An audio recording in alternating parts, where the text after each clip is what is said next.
Assalamualaikum warahmatullahi wabarakatuh. Perkenalkan, nama saya Nurfaiza Furanisa. Saya dari Universitas Islam Bandung. Pada kesempatan kali ini, saya akan mempresentasikan mengenai artikel penelitian saya yang berjudul Hubungan Tipe Kepribadian dalam Perspektif Islam dengan Perilaku Merokok pada Mahasiswa Unisba.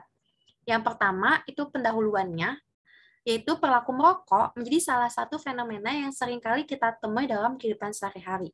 Menurut WHO, Indonesia merupakan negara berkembang yang memiliki tingkat konsumsi rokok dan produksi rokok yang tinggi. Indonesia mayoritas penduduknya adalah Muslim yang beragama Islam dan menurut Times.id menyebutkan Indonesia merupakan negara Muslim terbesar di dunia. Dan berdasarkan teori perkembangan di dalam buku Development Through Lifespan, karya Laura Ebert menyatakan bahwa usia 18-40 tahun disebut sebagai dewasa awal. Memiliki tugas perkembangannya yaitu banyaknya tugas menantang yang dialami sebagai masa hidup penuh tantangan. Nah, salah satu penyebab yang menyebabkan seseorang menjadi perokok adalah kepribadian. Jadi, kepribadian itu menurut Atkinson memiliki peranan yang besar dalam menyebabkan seorang menjadi perokok dan sebagai prediktor dalam perilaku merokok. Nah, dari hasil melakukan literatur review bahwa antara kepribadian dengan perilaku merokok itu terdapat hubungan dan sudah banyak penelitian yang meneliti kedua hal ini. Tetapi sejauh ini peneliti itu belum menemukan penelitian yang mengenai kepribadian dalam perspektif Islam dengan perilaku merokok. Padahal kan secara konsep antara kepribadian Barat dan kepribadian Islam itu berbeda. Oleh karena itu, maka peneliti tertarik untuk meneliti mengenai kepribadian Islam dengan perilaku merokok. Ingin melihat perilaku merokok dari sisi kepribadian Islamnya.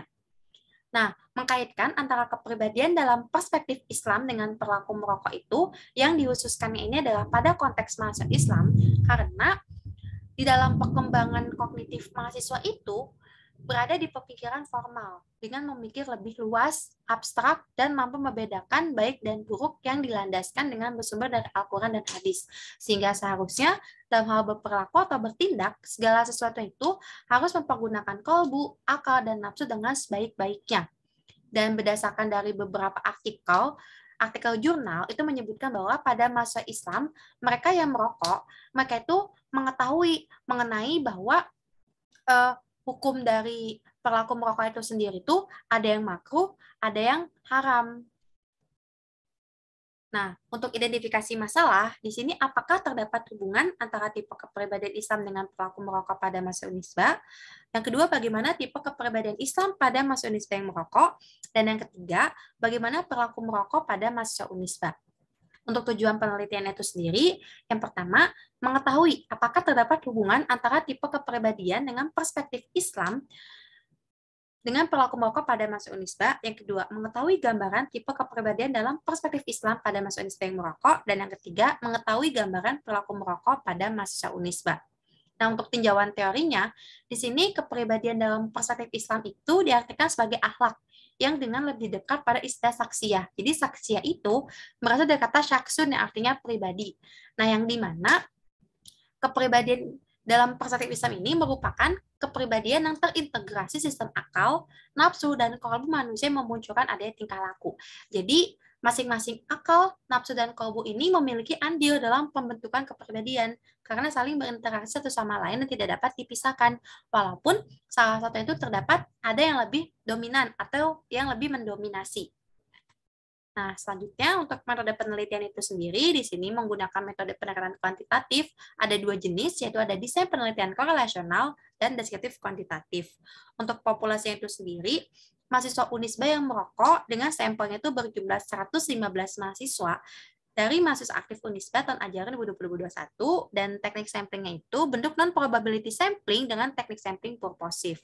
Nah, untuk alat ukurnya sendiri, untuk pengukuran kepribadian Islami itu menggunakan Islamic Personality Scale yang telah disusun dan dikembangkan oleh Citami Fatmawati 2018 yang berdasarkan pada konsepsi teori Al-Ghazali, dan untuk perilaku merokoknya itu menggunakan alat ukur Smoking Assessment Questionnaire yang telah diadaptasi oleh Hamdan 2013.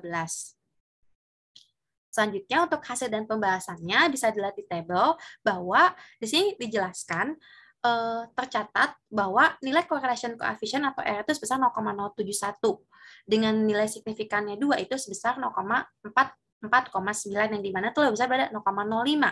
Nah, jadi maka bisa disimpulkan bahwa tipe kepribadian dalam perspektif Islam itu tidak memiliki hubungan secara signifikan dengan perilaku merokok. Nah, kesimpulannya, bahwa berdasarkan hasil penelitian dan pembahasan, maka dapat disimpulkan itu tidak terdapat hubungan antara tipe kepribadian dalam perspektif Islam dengan perilaku merokok.